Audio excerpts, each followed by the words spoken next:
small group leaders. This is Stephanie Jenkins, and I'm here with Mary Massey, and we are going to show you how to start a Zoom group and how to send out a link for your small groups.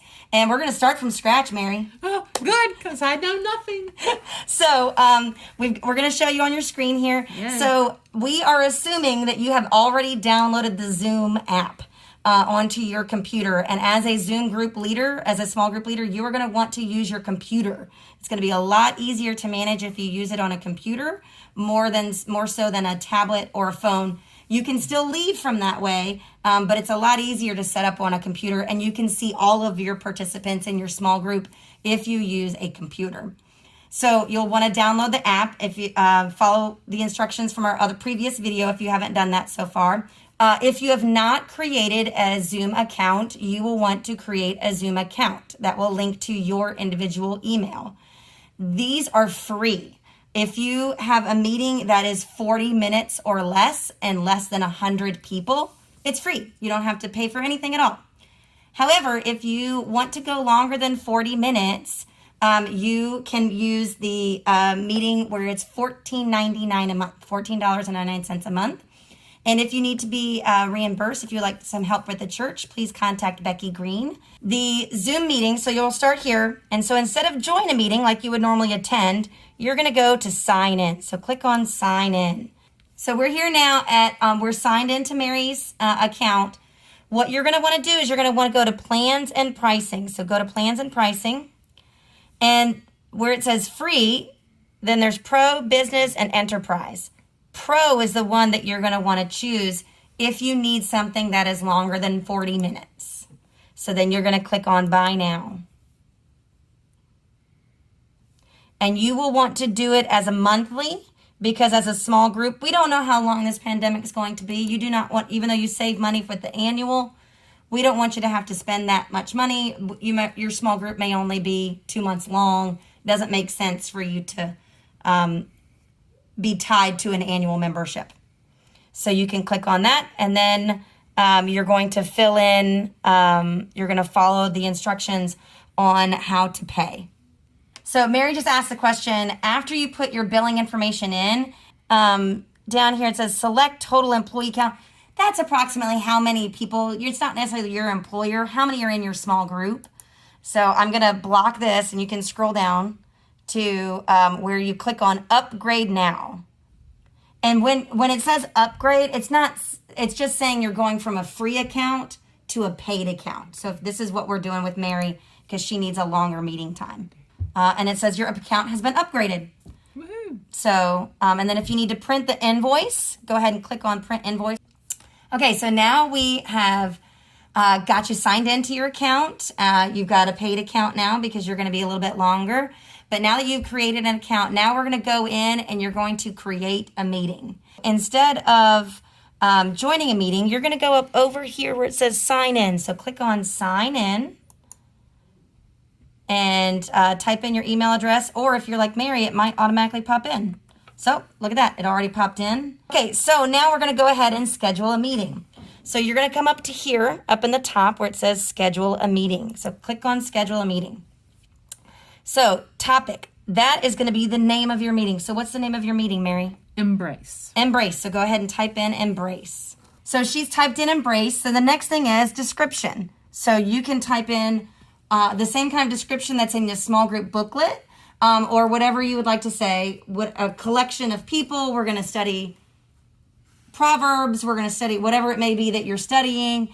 And when you're meeting, that's good information to put in there. Who it's led by is also a good thing to put in there. Now you can go to when. So you're going to click on the very first date. You mentioned yours starts on September 10th. Yes. So click on the first date that it's going to start, and you can click on the calendar. So it's easy to see so that you can find the date of the calendar, and you click on the little arrow the next time, and there you go, September 10th. Now, you're going to want to go ahead and choose your time. So what time? 7.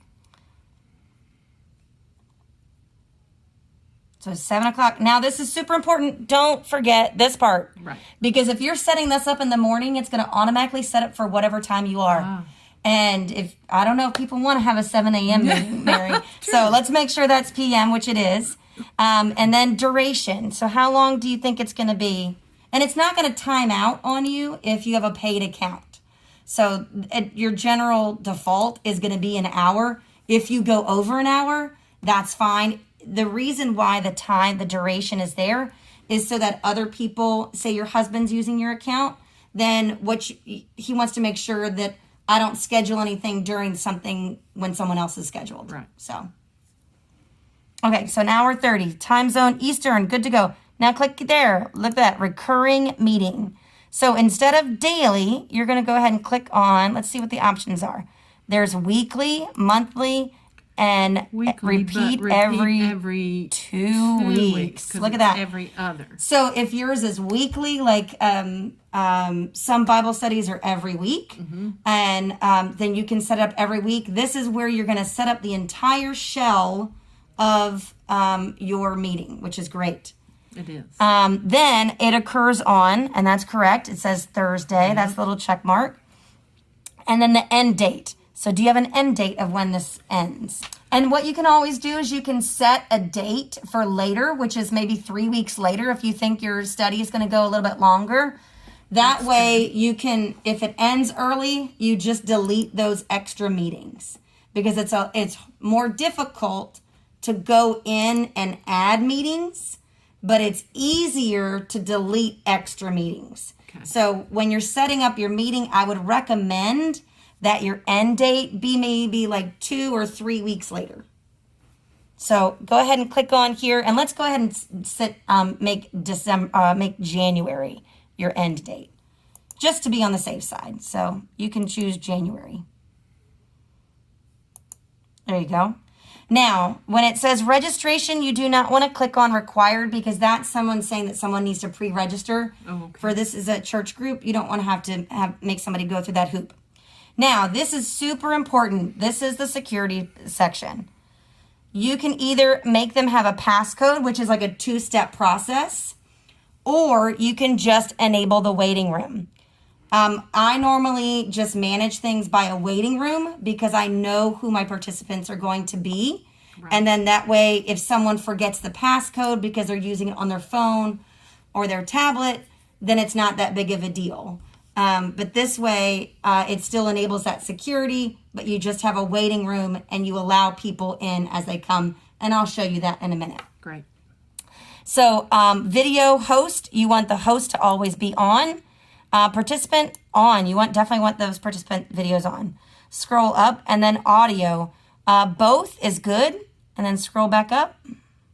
Meeting options. The enable join before host, you do not want that to do that because you don't want someone else to start the meeting before you. You are the host. You want to be able to start that meeting. So do not click that. Mute participants upon entry. That's your choice. Sometimes you get, if somebody's waiting, they don't realize they have stuff going on in the background. I normally click mute people upon entry because then they can select to unmute themselves and say hi or whatever. Okay. But mute people upon entry is usually a good one. You do not need this one. And then record the meeting automatically if someone missed your Bible study. Oh. You can record it to your computer and have it for later. The only suggestion I would say is to make sure that people know ahead of time, hey, I'm recording this. Are you okay with me recording this? If they say no, don't record. If they say yes, then say, okay, we're going to share this with, so-and-so who missed the meeting. So it's going to say you can either choose on the local computer or in the cloud. Now, this is going to be for your free people as well.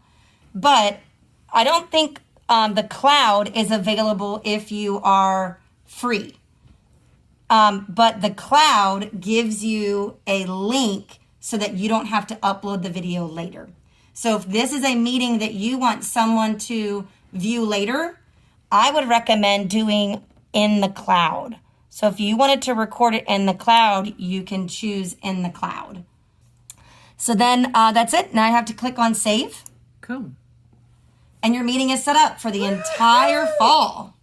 Yay, Mary! Yay! Okay, so now you've set it up, but now you have to share that information with everybody. Okay, so we're going to share that information. So it's super easy to do. So all you got to do is scroll up, and it's going to create a meeting ID for you.